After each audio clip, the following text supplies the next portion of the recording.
Good evening, everybody. This is Scott DeCamp with CatchMark SportsNet, and this is our CatchMark SportsNet Podcast. We're here in the studio in Whitehall. It's Monday, October 23rd, 2023. This is Season 5, Episode 7 of the podcast. This season brought to you by Chris Wank Real Estate of Coldwell Banker, Woodland Schmidt. And then we are joined tonight by members of Hart's football team, which on Friday defeated Ravenna 44-0 at home for the 8th win of the season. First time that's happened to Hart since 1968. Also the first win over Ravenna since 1992. Welcome, head coach Joe Tanis. Thank you, Scott. Thanks for having us today. Thanks. I appreciate you coming. I know it's been crazy up in Hart in a good way. Yeah. With everything going on, with your success that you guys have created. And then there's a media day today at the school. Sounds like a really cool event. Also want to introduce senior offensive lineman Joaquin Flores. How you doing? Hi, I'm good, Scott. Good. Thanks for coming in. Thank you. It's an honor. Yeah, absolutely. So, no, it's an honor for you guys to make the time. It's an honor for me. I appreciate that. You guys making the time. Like I said, how busy you are. And senior, Chris TerHaar, and I was standing there getting video of you and some photos and stuff of you in the band Friday. You're a busy man. Yeah, I am. I like to try to do stuff, keep my plate open, and just try to do anything that makes life better. Have you ever timed him on his sprint from the field after his halftime performance to the locker room? He was moving. Yeah, no, I have not. I'm usually a little distracted at that moment, so but I have seen him out there, and our band does a great job. So I love our band and really appreciate what they bring to our Friday nights. No, these are exciting times for Hart and its football program. The Pirates have earned a playoff berth for the first time in school history. They were in it in 2020, but that was when everyone got in. But this is the first time they actually punched their own ticket. They're hosting Kent City in Division 6 first-round game at 7 o'clock Friday. So make sure you secure your tickets and get there early so you can secure a good seat. So before we hop into this discussion, we want to be able to thank our sponsors because they help us to be able to do stuff like this. It's Big Stone Therapies, Rescue 2.0 LLC, Grieve Law, Edward Jones with financial advisor Brett Adkins, Coldwell Banker Woodland Schmidt with David Dusenberry, Farm Bureau Insurance, the Kenny Agency, 5-Star Real Estate Leaders with Matt Parker. You know that guy. Yeah. The Birdhouse, Scheid Plumbing, Heating, and Cooling, Greener's Realty with Chris Dykman and Sarah Reel, and then, of course, our title sponsor, Chris Wank Real Estate of Coldwell Banker Woodland Schmidt. If you have ever wondered what your house or property could potentially be worth in today's market, just reach out to Chris and his team. They can get you a comparable market analysis, and they'll put it together so you have the data right there in front of you to help guide you through the whole process. As a real estate agent, having strong working relationships with local lenders, Chris has the upper hand in being very creative and coming up with strategic ideas for all situations. He'll provide you the best customer service experience, and he'll ensure that there is always an open line of communication. Being born and raised in West Michigan, this area means a lot to him, and he feels blessed to have the opportunity to call this home to be able to work with the folks here and to sell real estate in this area. So that's a lot to get out always, but we got to give that guy thanks for supporting us in the way he does. So 2023 Hart Pirates football, and before that even, because it's not an overnight thing. Before we dive into how this happened or how this is happening, because your book is still being written, I think, let's learn a little bit more about these players. We'll start with you, Joaquin. What's your height and weight? What position do you play? I'm 5'6", bouncing between 194 and 195 right now, and little old me is playing left guard and middle linebacker. How long have you played football? Since the 7th grade. And what about you, Chris? Height and weight, positions? I am about 6'1". I'm bouncing around between 205 to 210. I play right guard, but I can vary. I could vary from left guard all the way to outside tackle. Then I also do D-end, nose and tackle. And I've been playing football since sophomore year, and then I played a little bit of football in elementary for flag football. Well, speaking of that versatility we mentioned a minute ago, but playing in the band, what instrument are you playing? I play trumpet. And how long have you been doing that? I've been doing that since 6th grade, actually. And then, Joaquin, what are some of your hidden talents? Oh, my hidden talents. I can air burp. You want to see? Yeah, let's go for it. Oh, jeez. See that? You ever seen Revenge of the Nerds? Yeah. Booger? Yep. Yeah. That's- You guys are too young for that, probably. I don't know what that is. Oh, good. That's probably a good thing. We're not going to get into that here, but it's kind of a B movie from I guess the '80s, but it's a classic. So, Joe Tanis, tell us a little bit about yourself. Hometown, playing experience, college experience, and then coaching stops. Grew up, born and raised in Granville, Michigan. Spent my entire childhood there, and played football there from 5th grade on, and then went to Grand Rapids Community College and then Olivet College. Played a couple of years there. Met my wife there, and all that good stuff. And and then coached a little bit there, and then kind of bounced around the state. Been on the Pure Michigan tour a little bit, and kind of slowly found our home. Where are some of the places you've been?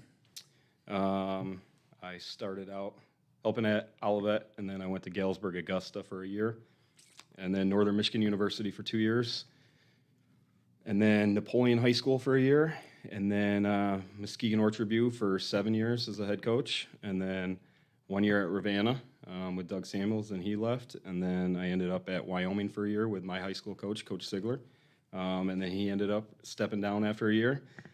So I needed to find a new place to go, and for the third year in a row, and found Hart. So here we are, and I couldn't have had a better path to get where we're at. Well, before we get into that, which there's a lot of good stuff in that, who's the better athlete, you or your wife? Well, we did a sprint in college, and she was on the softball team, and I did beat her by a good, clear 2 steps, but there was no rematch, so it's definitely a debate in our house.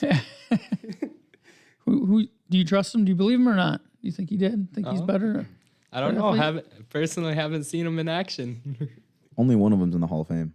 Ooh, Yeah. Man. that is true. Yeah, I do have 1 career start and 1 tackle in college, though. Yeah. So that's about it. Yeah, you still did it. Yep. So yeah, you've seen some different places. I was down at Kalamazoo Gazette for 13 years, and so I covered Galesburg Augusta. They got a new turf field now, I heard. Yeah, it's Yep. beautiful. Yep. Beautiful. That stadium needed to be redone back when I was there in 2008, and now it looks phenomenal. We went down there for a lineman challenge this year. It was beautiful. Remember that? Yeah, nice new turf field right at the high school. It wasn't at the high school before, so Yeah. it's great. Up in Northern Michigan, that's awesome place. Especially, I know that for GLIAC, like for Northern Michigan, that's great. It's great for high school, I can tell you that, because I went up with Ravenna in '94, and they were that's when they played Iron Mountain. Iron Mountain had like 2 D1 kids, Gabe Leonard, who played at Colorado, and Pat Daly, who played at Wisconsin, a big lineman. Ravenna beat him like 37-12. It was one of those games no one gave him a chance, and they just were aggressive and went after him. But it was so loud in there because I think Ravenna played, I think maybe East Grand Rapids played before or after, but it was packed. It's just noise, the sound just echoes off off the dome. Yeah, it's a sweet environment. Yeah. It's a really cool place. We actually, the Iron Mountain coach, after he stepped down at Iron Mountain, Tom Wender. Yep. He ended up coaching. So I coached with him the 2 years while I was at Northern. So Nice. He's a great guy. He's a special teams coordinator, and he's a phenomenal coach. Yeah, it's pretty cool up there. So we talked about this after the game Friday, but I don't know how many of our viewers or whatever saw the interview. Hopefully they did, but if not, I wanted to cover it here. The first question is, why Hart? What told you that Hart was the place that you wanted to move your family? Yeah, I always go back and give credit to Kyle Jower at Ravenna, the AD there, who's one of my good friends, and it was really him that told me to look up there. He thought I'd like the people that were up there. He thought things were heading in the right direction, and I was very skeptical and hesitant, and he kept nudging me, more than once, and I said, all right, I'll give it a look, and then, found out the people were great. Drove up there, looked at the community. It's beautiful, beautiful downtown area. It just had that great small town feel. And then the opportunity to do stuff that's never been done. Doing some things where there wasn't a legacy, nothing like that was already established in the football program. And a chance to, try to take a team that's never been to the playoffs. Seeing what Matt Koziak did at Mona Shores, and how he took Mona Shores from never being in the playoffs to, a state championship team, and one of the best teams and programs in the entire state. in a short time. Seeing that made it kind of appealing to, hey, that would be a heck of a challenge. Now, you mentioned the people, and that's always the number one thing, I think, no matter what you're in. But what were some of the other elements that were there that told you that, okay, Hart is a place that's ready for some success? The administration was quick to, want to get me in the building, find ways to make stuff happen, and be creative.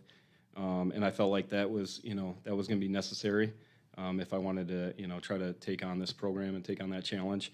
Right away, they hired my defense coordinator, Jacob Tumley, as soon as he finished college, and hired him into a role in the high school.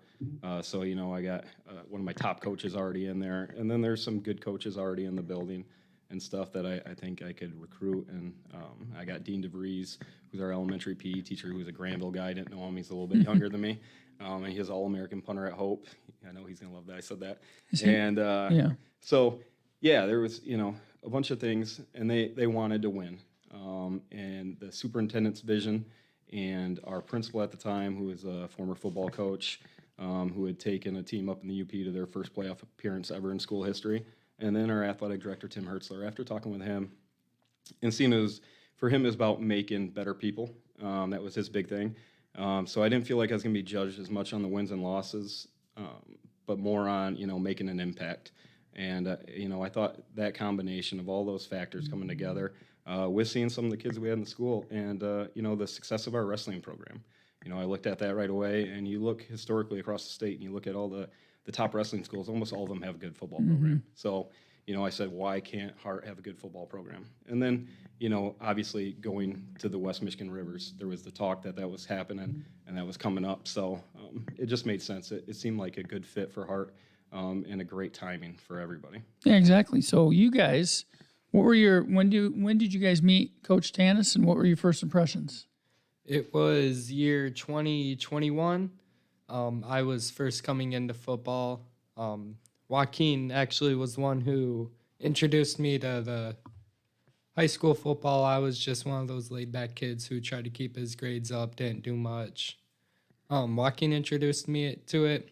Coach Tanis, off right of the bat, was happy, jolly. He showed that he wanted to make a change in the program, and it definitely did show. What about for you, Joaquin? Well, the first time I talked to Mr. Tanis over here was I was chilling in the lunchroom, and Beast Mode, shout out Beast Mode, Jose Luis. He's like, come over and meet the new head coach. And I looked over, and it was a tall, bald guy, and I was just kind of scared to meet him. And when I shook his hand, I didn't even look at him straight in the eye. I remember. I was like, oh, nice to meet you. The first practice we held, the summer practice, I didn't even show up. My brother dragged me to the next day. So now that you look back at that, are you thinking, man, why was I such an idiot? Dude, he was scary. And no, I'm not trying to make fun of you, but you because you don't know. At that time, you meet a guy, you just don't know what's this about? What's this guy? I don't know. Maybe you're not sold on it, but how long did it take for you to kind of start being a real believer? Well, it took me a little bit, because at first it was during my sophomore year. In freshman year, as we all know, didn't go so well. So I was really hesitant on even playing football at all. But I got to know the coaches a little bit more. I knew they were there not just for like the interviews and all that, but to get to know us kids. And I thought that was really cool, because Tanis, Tumley, DeVries, Todd, all of them, they got to know us as like actual people, not just someone they thought could win them games. No, that's where it's got to start. That's where the best programs, organizations, whatever, that's where it all starts. So what is the thing that you guys like the most about Coach Tanis? I gotta say how much effort he puts into this team, how much he makes it our team more or less than just his. He makes it where everyone on the team has their opinion, their choice on how it goes and what we do. Everybody's held to the same standard by him. He doesn't play favorites. He's someone that when stuff goes wrong, like not just on the field but in your life, that you can talk to. He's a great leader guy, I feel like. And then just what's the biggest impact that you think he's made? I mean, that could be obviously more than one thing, but is there anything that really jumps out? Biggest impact, definitely, in my opinion, has been holding kids responsible. By that, more kids starting showing up to practice, more kids started putting in the work rather than saying, hey, it's a new head coach. We're not just going to give them a chance. We're just going to stay home, come after summer practice, and do what we do. One thing we're seeing right now in the season is the physicality of the team. He got a weight room program accepted that Coach Tumley now teaches in the high school, and that weight room class just levels up our athletes even more and just gets them stronger, more athletic, and just able to hit people harder. How much of that is a mindset too? Because physical aspect's important, but that mental aspect, and I'm just competing. How important is that? Do you think just getting to that mental spot where we're not going to be pushed around? Mental aspect is very important in my opinion.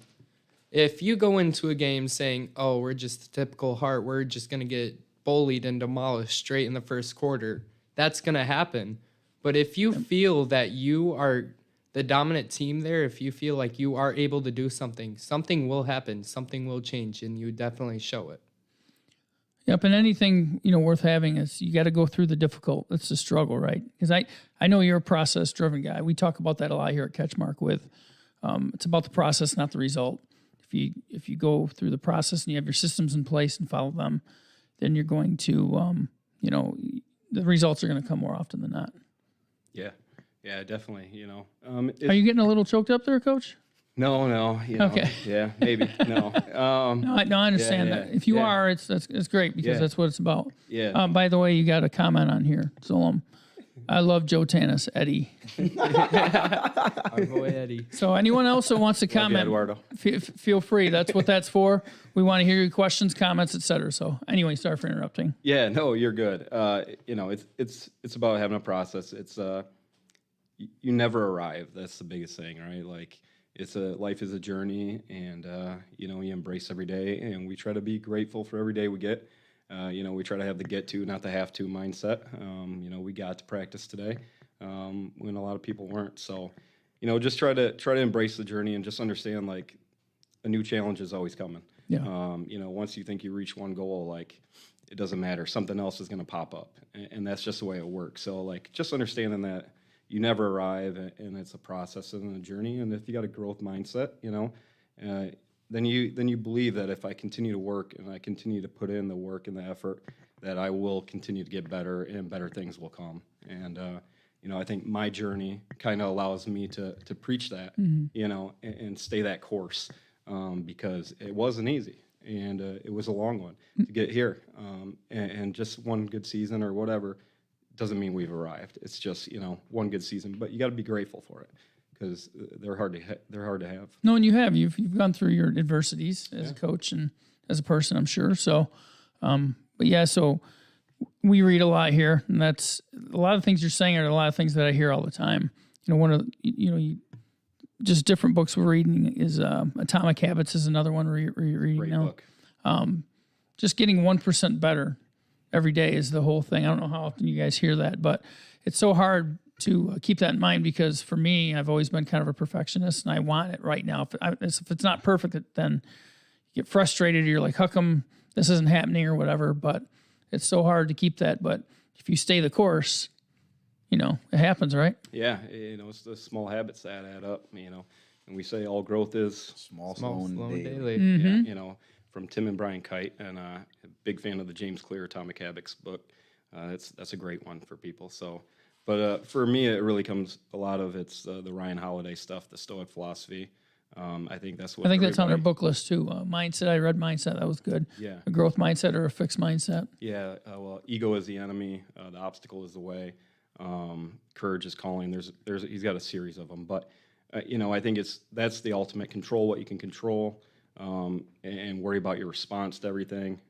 Accept whatever comes your way with a smile on your face, whether it's good or bad, because whatever comes your way, it's coming your way, and you can't change it. So how are you going to handle it? So living in reality, attacking stuff, that's kind of what we really try to preach and teach.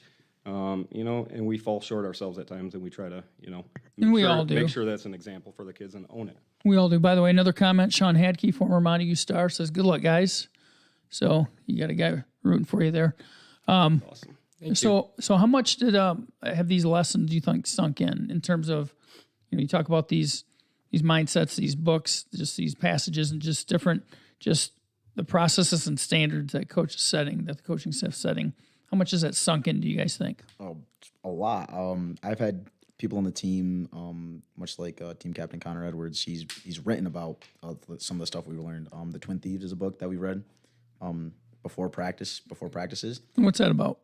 It's about the Twin Thieves, the fear of failure and then the fear of judgment. Those are the two things that people I know what that's about. Those are the two things that people have, and it makes them not want to do things. The fear of failure and fear of judgment. Yep, that's me. Yeah. Fear of failure, and that comes with that perfectionism thing. You're afraid you're going to screw it up or something. And a lot of people get those two things confused, Right. It's a lot of times it's really the fear of judgment. Right. And because you're worried what everyone else is thinking. yeah, yep. And it's something everybody battles. So just understanding that everybody goes through it makes it a little bit easier than, to kind of attack stuff. In the moment, though, it's hard to kind of get that in your head that, everyone's dealing with this. And Yeah. you got another one, shoot your shot, that kind of thing. You miss 100% of the shots you don't take, those kinds of things. So what about you, Chris? What do you think about these? They're not just football things, but life things, life lessons. Oh, yeah, definitely. The stuff that Coach Tanis preaches, it helps out in life in general. If you're afraid of judgment and you go into an interview and you don't look the best, if you're afraid of judgment, you're not going to act your best. You're going to just say the normal things. You're not going to say what can help you in life, why you want this job, why you should have it. Yeah, that's you're right on the mark with that. So now I want you to talk a little bit about these guys. So what can you say about each of these guys here sitting here in front of us, Joe? Who do you want to start with? Yeah, well, I brought these guys. It's tough because you want to give credit to every kid. 'Cause we have so many great kids that are such a big, important piece of what we're building and what this season is. But these two are two of our offensive linemen. Our offensive line is a huge part of our success this year. We believe it all starts up front. So for us, these guys were very important, and there's a couple other ones that are not here. But Chris specifically, got him to play football, kind of convinced him that sophomore year. He would show up in the weight room with me. It would be me, you, Brendan Hiddema, Will Miller, and probably one other guy for that whole first year in the morning. And it was 3 or 4 of us, and some days 1 or 2 of us. And that's tough not to get discouraged. You take a job, you know it's going to be hard, but you start showing up. But then Chris showed up, and Chris continued to work. And I told him before, I didn't know if he'd ever see the field for us. He had never played football before, but he's a kid he's one of the kids, one of the reasons why you coach high school football. The transformation he made physically, he transformed his body physically from when I first met him completely. Dropped a bunch of weight, then added a bunch of muscle. Was he one of the? You might have even introduced me to him at a basketball game one time. Probably. Or pointed him out at least. Yeah, Yep. yeah, and and then first year doesn't really get to play much as a sophomore. Junior year doesn't really get to play much at all. And then this year, his senior year, he starts for us on our offensive line with a lot of really good guys. We have quality depth up front, and then he's on the D line too. So.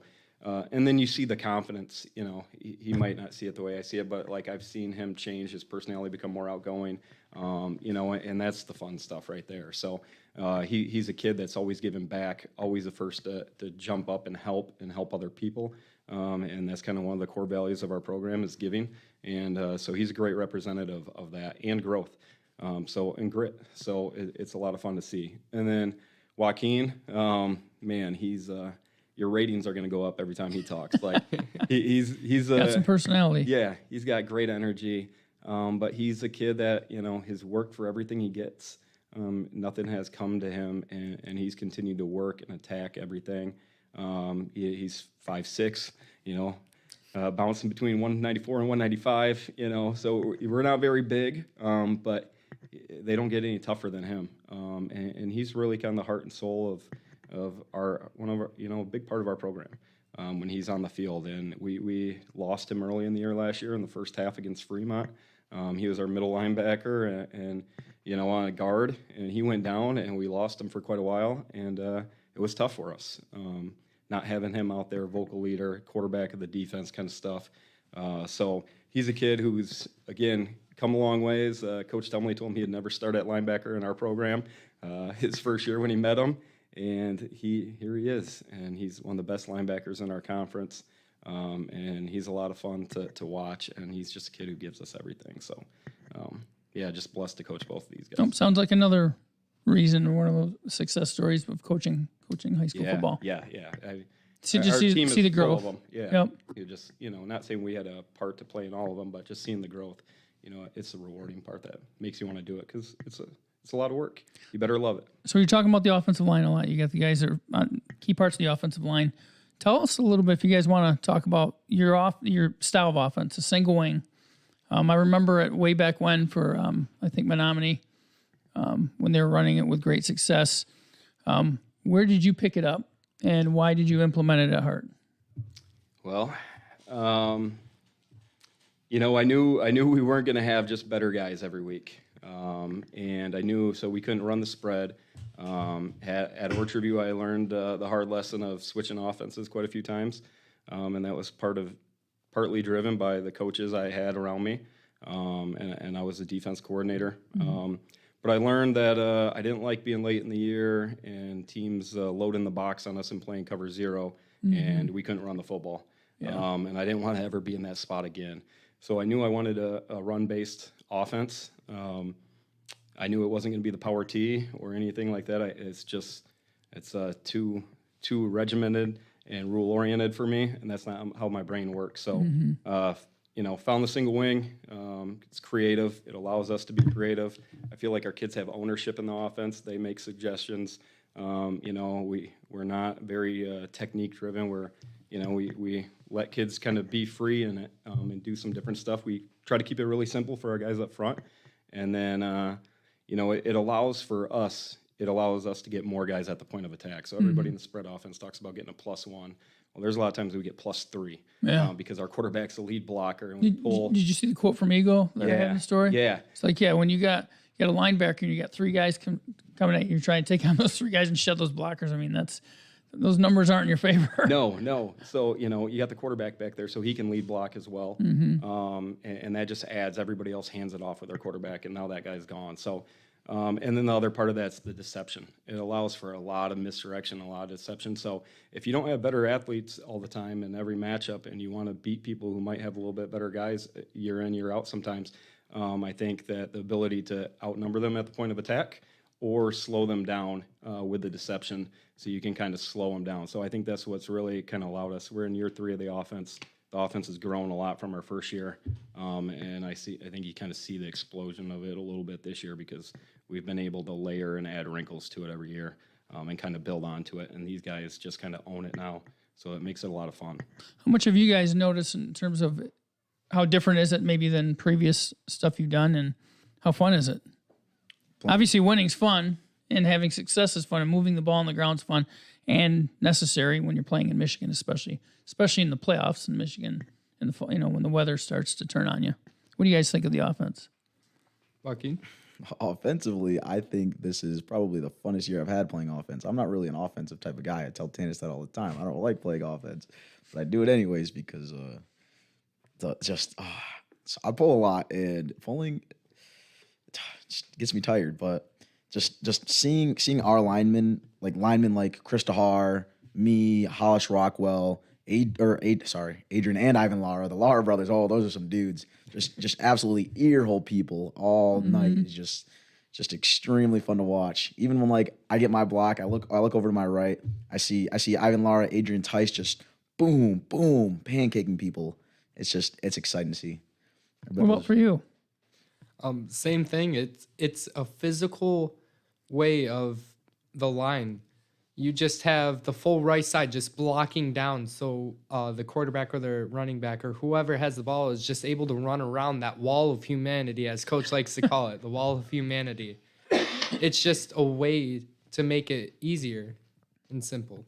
No, that's awesome. So we're going to take a little bit of a break here, just a real quick one.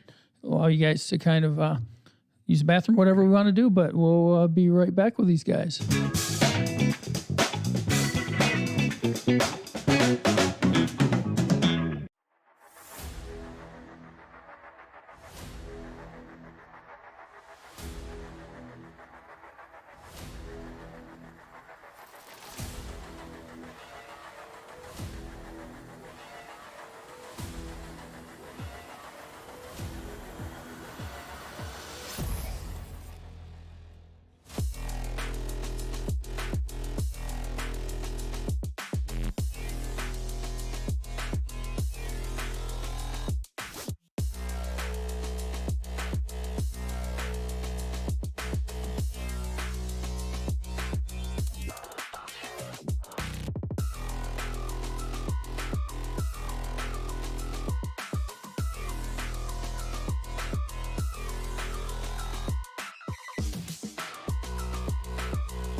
All right, we're back, and we're here with members of Hart's football team, which is hosting a playoff game in the playoffs for the first time and hosting.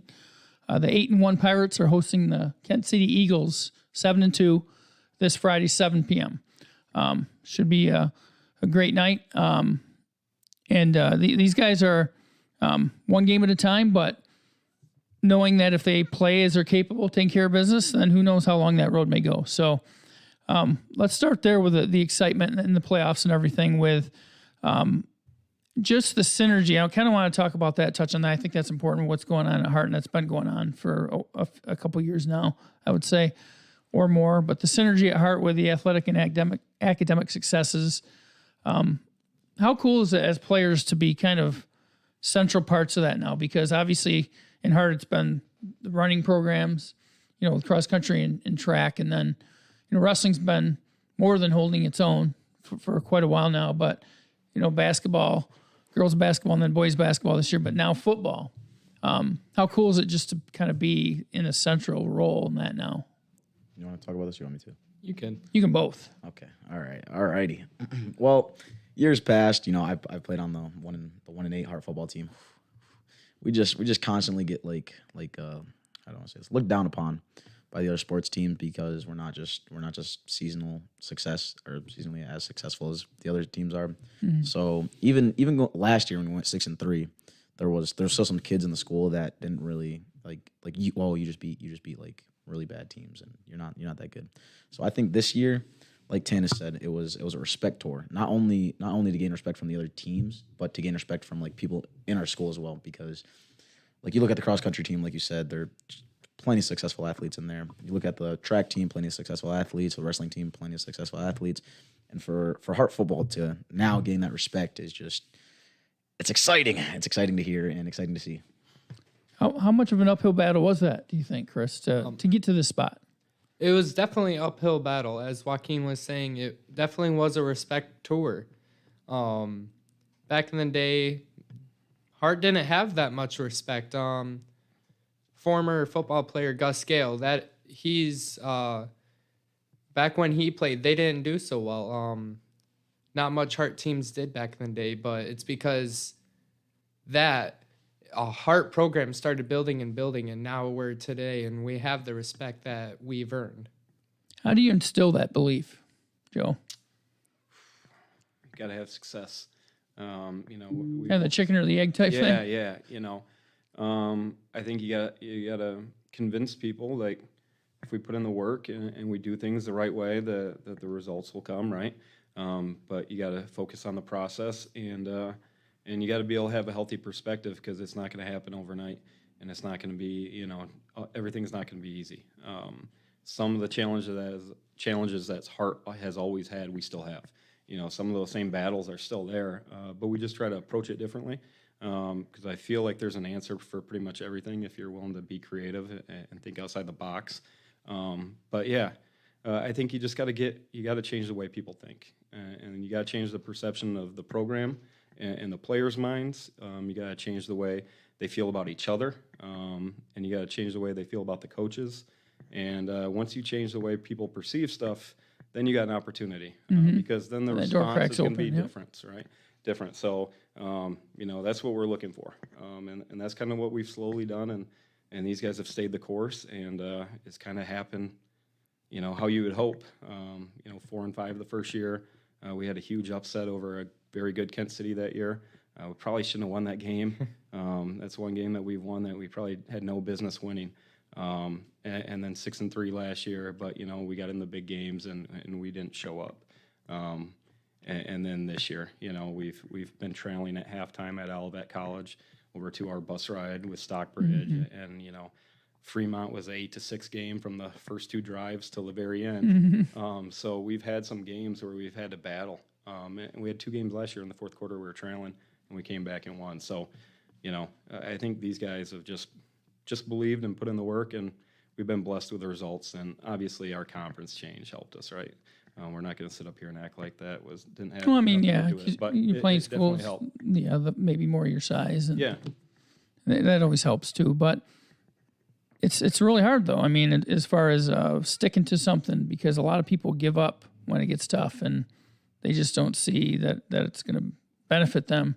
They can't stay the course. Yep. How do you stress to your kids? It's not like I mean, maybe to you it's felt like a long time, but 3 years to get from where you were to where you are now, that's pretty good progress. But how do you convince a group of people to stay that course? I think in the simplest way possible, you treat people the way you want to be treated. You know, you're respectful of them, you're respectful of their time. Football is not the end-all be-all for us. You know, we don't make it that way. But we do place a lot of value and importance to it. But, you know, really just try to treat people the right way. Have to make a lot more concessions than maybe you want to. You know, we got guys that go on vacation and a bunch of other different things in season and all this other stuff that, you know, I'm not really accustomed to.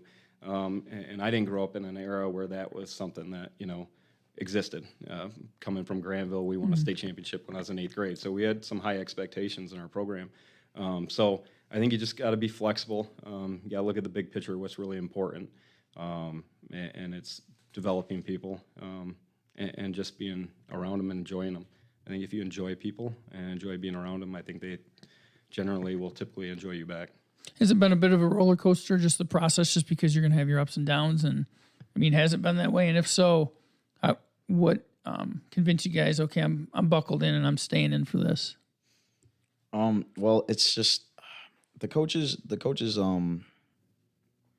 they want us to be better and they push us to be better. So some of the kids on the team, they don't respond well to, you know, being pushed hard because they've been handed a lot of stuff. So some of them don't really deal well with that.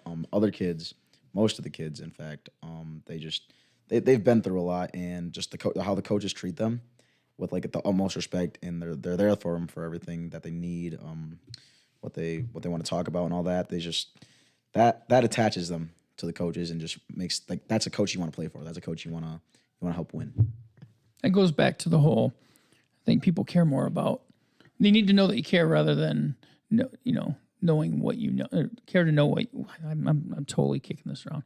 You know what I'm getting at. Yep. They need to know that you care about them before they care what you know, basically. Yep. I know I'm still not getting that right on the mark, but you guys know what I'm saying. And that's true. I mean, that's where it always starts. You need to know that the people that are with you care about you as a person. And how much has that sold you, or how much did that maybe get you to buy in, Chris? So, well, right from the beginning, definitely it shows when the coaches actually care about the team, that they actually want the program to become better from what it was. Right from the beginning, as most people said in the podcast of the video of Goose Poop, I believe it was Coach Tate was saying how the football players thought thought if this Coach Tanis, the new coach coming in, they thought that would he be another coach just coming in for a paycheck, or did he actually believe that this team could do better, and was he here for the team? And definitely over the years, Coach Tanis has put in the work. He's brought in all the other coaches, has definitely put in the work and shows that they care for this team, and it's definitely brought up the morale of the team and made it work. I mean, you don't have to live in the community, but how much is that a benefit, do you think? And how much of a message is that to the community, to your players, the school, that, yeah, we're totally committed to this? Yeah, there's a bunch of ways to win and get the job done. For me personally, I have to live in the community if I'm going to be the head coach. Just because, I'm blessed to have my wife. My wife is all in. She's followed me all around. She's the reason that I can still coach and that I've been able to coach all these years. So for us, we're all in with our family. Our kids got to go where we're coaching. I'm a big believer in that just because that's kind of how we roll. It's, we're all in when we go all in. So that's the only way we can do stuff and the only way I can have success, because it's just having a little bit of self-awareness. There's a lot of guys that cannot live in the community and have success, and that's awesome. But for us, it was a big part, and it was actually one of the requirements of Mr. Hersler. He's like, I'm going to need you to move up here within a year. And I was like, okay. And, we got lucky a couple months later, and, we live on campus. As a lot of You're people like right there, and, aren't you? Yeah, and, I don't know who's got it better than us, honestly. And so about this season, 8-1, what would have been the biggest keys to this season, in your guys' opinion? The biggest keys to our success. The biggest keys to our success starts up front, up front, D line and O line, and B, the leadership that we have on the team. I know when I don't want to talk to like any of the coaches or something, or if I'm struggling, I know that there's plenty of guys in like a leadership role that I can talk to with stuff that's going on in my life or with stuff that I don't know on the field. One example is when I don't know the play before we snap the ball on the offensive line, I can look to my right. There's the center, Hollis Rockwell. Everything's just in his head, everything. And I can ask him, I'm like, hey, what's the play? It's this. It's you got to go there. And he helps. And then on defense, I know I can look to Ty Thomas, and when I miss a play call from Coach Tumley, I know I can look at him because he'll know it, because again, everything comes to like that to that kid. So I really appreciate both of them. Ty's a junior and Hollis is a sophomore. And then B, up front, like I said, our D line and O line have just been nasty all throughout the year. They've just been hard hitting animals. What about for you? I mean, in your opinion, what would have been the biggest keys? The biggest keys is definitely putting the effort. And as coaches, all the coaches in our program have said, if you make a mistake, make it at 100%. Like there will be a few plays where I forget the play and the ball snaps before I can get, like Joaquin said, the information from Hollis. I will make my mistake at 100%. Even if it's the wrong play, it definitely still helps, at least where I get a block to make it where the ball carrier can get to his position. But definitely the biggest key this year has been all the work everyone's put in. You've had the guys show up summer. You've had guys show up in the weight room. You've had guys show up to community events to show that this football team is here and to give. And what's been the biggest turning point or turning points, would you say, in the season? Is there one area where you really just, okay, maybe the switch flipped for you? Yeah, I would have to say it was probably our first game. That Fremont game was a really big key game for us. It was an 8-6 defensive thriller all throughout the night. Both offenses weren't clicking, and we went into halftime 8-6, I believe, right? Yeah. 8-6. It was 8-6 throughout the We almost the both entire scored game. the first drive. Yep. And then never again. Before that, there was a lot of kids like nervous coming off the bus, didn't know what to expect out of Fremont because they beat us last year. What was it, 22-8, 30 or something like that. So they weren't that confident playing a D4 school, us being D6. So us going out there, staying competitive with them, and finishing the game, winning, that was just. That flipped the switch from going to, okay, yeah, we can win a few of these games. We don't know if Fremont's gonna be one of them. To, oh my gosh, we just beat Fremont. We're 1-0 and we're about to make it 2-0. Then we're about to make it 3-0. So on and so on. Just keep stacking them. Yep. So your lone loss was to North Muskegon, 34-14. You competed in that one, obviously much better than last year when you played them. What was learned in that game, do you think? Because obviously, a lot of times you learn more from those adversities than you do from your successes. In that game, I definitely learned don't hang your heads too early. You can come back. Definitely in the game, everyone had the mindset, not just calling out personal people, but myself, I came into the game like North Muskegon. They're a big school. They're highest in the state in their division. They're a physical dominant team and they're fast. We were doing really well from them, but once they started scoring on us, definitely few kids, even myself, has hanged my head, and I just look back to that day. Coach Tanis likes to talk about the man in the glass. In the end of the day, did you cheat yourself? Did you cheat in the man in your glass? And that day, I definitely thought that almost everyone has hung their heads on that game. And we could have done better, but we ended up just shooting ourselves in the foot. And from there, we learned that we don't need to hang our heads. We can still do this. It's still a chance to come back. So how'd you feel about the compete level in that game? And then how'd you feel about the response after that game? I came away from that game feeling pretty good, to be honest with you, because I was slow to adjust our offense. I had an offensive game plan going in. And I did not adjust it early enough.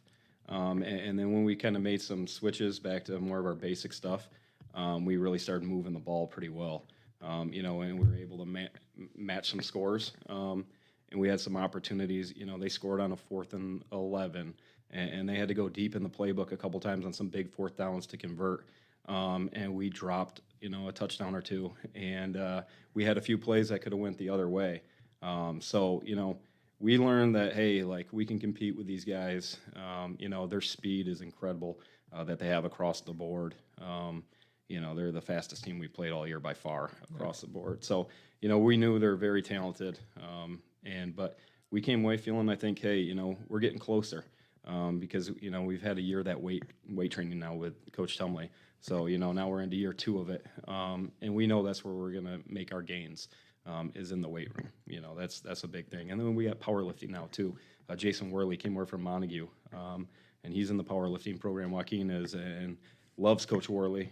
He's a big part of it too. So getting that weight room mindset, that's where we're headed. And we learned we were taking steps in the right direction after that night. Now, you talked about the win over Kent City 2 years ago. You're facing them again. Obviously, both teams have changed a bit. It's been 2 years, but. Without talking too much about that game, because I don't want to force you guys to talk about game plans or anything like that, but just the sense of the excitement and, okay, this is what we worked so hard for. What's that feeling going into this game for you guys?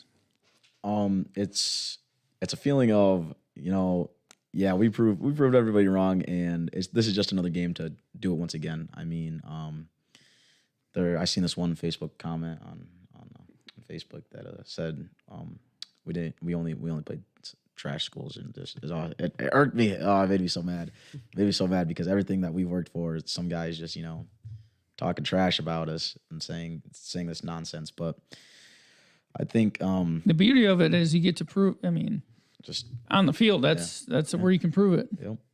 So I think that this game is it's just another game. It's just another proof game. What are your thoughts going into this? And are you going to have to pull double duty again with football and band? Most likely, yeah.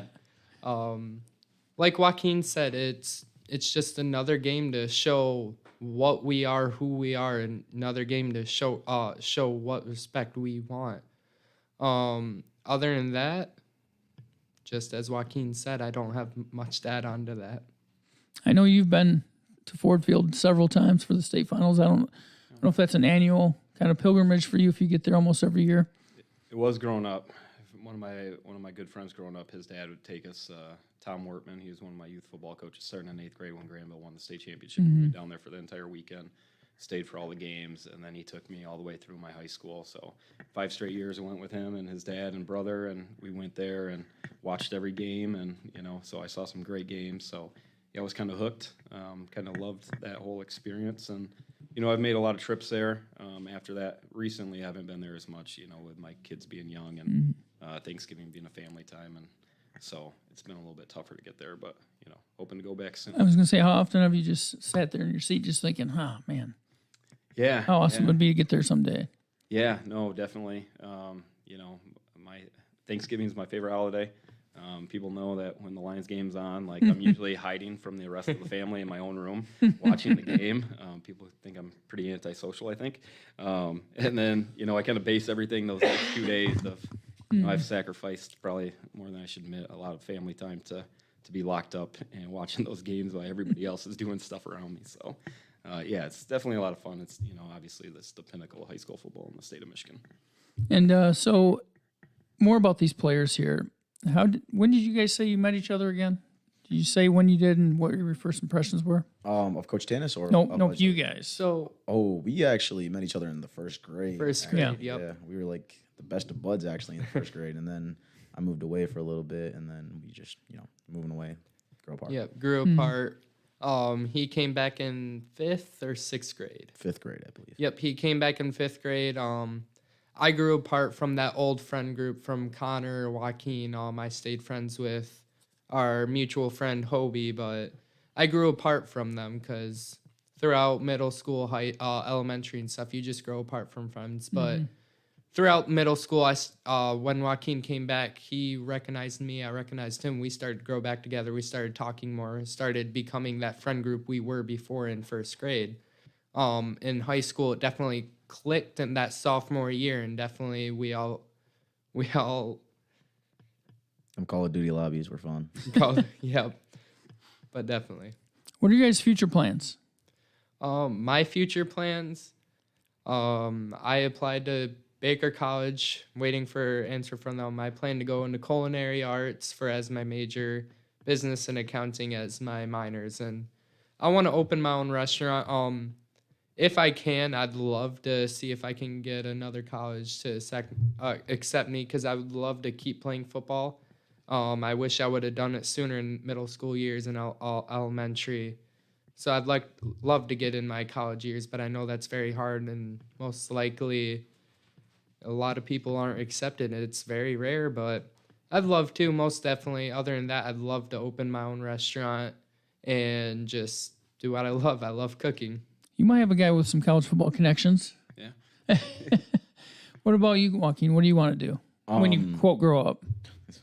I'm done growing, but what I think I want to do is I'm not really a football player type of guy after high school. I'm enjoying it right now, but I know I'm not gonna make it big or anything in D1 football. I'm 5'6". So what I'm doing right now is I'm actually studying to become a teacher. I want to become a teacher. Maybe come back to Hart, if not Hart, a different high school, and be a coach. And become a coach, actually. And if I have to become a D6 coach and eventually beat him, then Man. that's what I'll do. He's coming to take Tumley's job someday. then you can have my job. Who are you guys' inspirations? Joaquin? I have inspirations, like heroes. Yep. I can name. I have 4. It has to be these 4 people that I have in my mind right now. One would be my older brother.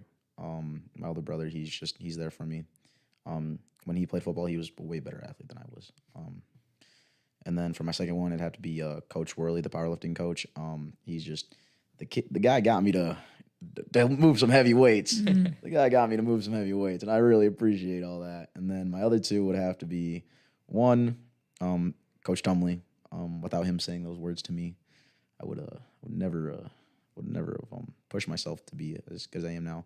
And not only am I decent, I appreciate Coach Tumley because me and him, we're like this now. Me and him are like this now. I love the guy so much, dude. He's hilarious. And then for my last hero, it'd have to be the man himself over here. I know that he knows a lot about my personal life, and we've talked a lot about a bunch of stuff off the field. And just having someone that I know I can talk to is just really appreciative. How about for yourself, Chris? For me as well, I can't pick a single person. It's hard. I've had a lot of inspirations in my life. Coach Tanis, he's one of them. He's definitely pushed me through a lot. Coach Worley as well. He's pushed me through a lot as well. Joaquin, he dragged me into powerlifting. Coach Worley was always there to teach me a few things or two. My dad, he's helped me through a lot, like most people. Just pushes you through the hard times. And then for my final one, I definitely got to say my sister Lexi and my sister Catherine. They've been through a lot. They've been through a lot together, and they definitely pushed me through the years of hard times. All right, any closing thoughts from any of you guys? We're getting close on our time here, and I know you guys got to get home and get some rest because you got a big game to play coming up. Yes, I promised to do this. Shout out Eddie Martinez and Ethan Castro as well as Connor Riker. You guys are my inspiration. I love you guys. Also, Jason Collins Carruthers, I love you. Who else am I missing? There's a lot. There is a lot. Yeah. That's a good place to take this. So anyone you want to shout out to? Just teammates that you know that obviously you don't want to leave any out, but at the same time, guys that you just impressed by what they've done. Definitely got to say the Lara boys, Hyven, Adrian. Love seeing those guys just hit stick kids and just put them to the ground. And the tacos. And the tacos. Oh, We had Lara tacos before we came. That's why we're yeah. You were talking about that. Yeah, Oh, yeah. That's a big deal. So what are better, those or La Probadita? What's the? Lara tacos. I'm sorry, Coach. Lara tacos. What about you? I'm gonna go with a no comment. Yeah. I don't have to have an You can't opinion win on everything. You can't win sometimes. You're better off just being know quiet. I like them both. Yep. But adding on to that, Hollis Rockwell, he's definitely a main key in this team. Hollis, last year he was a freshman, and we went against, what team was it? Charlotte? Charlotte team They were really camp. good That last was a physical battle. Hollis was going in there as a freshman, snapping for us, and he got beat up, but he took it. He was getting beat up by a senior as a freshman and taking it. Other guys to mention, I got to say the whole line and just the skill kids in general, they definitely put in a lot of work. Hunter Chaffee, Chase Gale, and as you said, Connor Edwards and a lot more other guys. The whole team has just put in a lot of work, and I love to see those guys every single day. All right, we have a comment from your mom. Batting the hatches. Hashtag batting the hatches. Any comments from you, Joe? No, just excited, just grateful. I will say hi to Cal and Val and Alyssa, my kids. I better do that. So I love you guys. But no, we're excited to take on a really good Kent City team Friday night and see. And we know they're going to give us an opportunity to play our best football, and we're looking forward to seeing how well that is because we feel like we've been continually getting better all year and. We know they're going to be a great matchup for us. So we know we match up well with teams that run the ball and want to stop the run, and that's what we are. And so it should be exciting. So if you don't have anything going on Friday night and your high school team or you don't got anything going on, Hart, Michigan, come up there. Check out La Probadita. Yeah. Check out Big Hart Brewery, some of those places up there, Christie's Poorhouse. Now I got to start mentioning them all of them. But no, it's a beautiful drive up 31. The leaves are changing colors right now, and it's going to be. I think it's going to be a big time environment, and I think it's WZZM 13. Game of the week. Yeah, that's awesome. Yeah, so it should be a lot of fun. So before we sign off, let's thank our sponsors one last time: Big Stone Therapies, Rescue 2.0 LLC, Grieve Law, Edward Jones with financial advisor Brett Atkins, Coldwell Banker Woodland Schmidt with David Duesenberry, Farm Bureau Insurance, the Kenny Agency, 5-Star Real Estate Leaders with Matt Parker, The Birdhouse, Scheid Plumbing, Heating, and Cooling, Greenidge Realty with Chris Dykman, Sarah Reel, and then, of course, our title sponsor, Chris Wank Real Estate of Coldwell Banker Woodland Schmidt. Thanks again for you guys making the time in a very busy week for you guys. Appreciate you guys coming down here. We have senior Chris TerHaar, senior Joaquin Flores, and Coach Joe Tanis. Best wishes to these guys as they start off with the Kent City Eagles, and we'll see where the road takes them. And like Coach Tanis said, if you're not doing anything, head on up to Hart Friday night, check that out, and see the transformation that's taking place up there. So this was CatchMark SportsNet Podcast, Season 5, Episode 7. I'm Scott DeCamp. Thanks for watching, everybody. Have a great week.